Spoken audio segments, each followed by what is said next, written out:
The announcement that the Celtic Freeport bid has been successful is fantastic news for Pembrokeshire, Wales and Great Britain.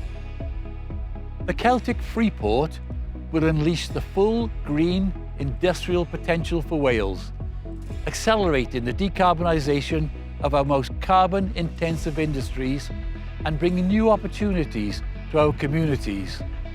Major international investment and thousands of high-skilled jobs to the region.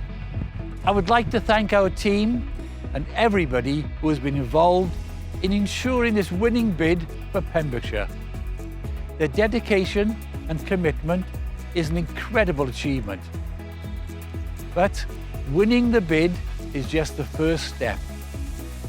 I can assure you that we will now work tirelessly alongside partners to make the Celtic Freeport a success.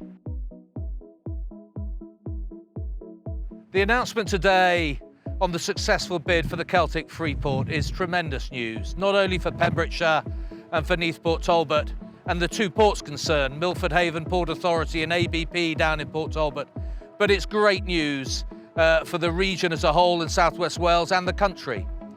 It's going to act as a real catalyst, a stimulant, and build serious momentum in some of our sustainable energy solutions.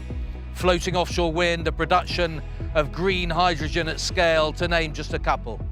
And importantly, it's going to drive momentum around the decarbonisation programme, much needed in South West Wales.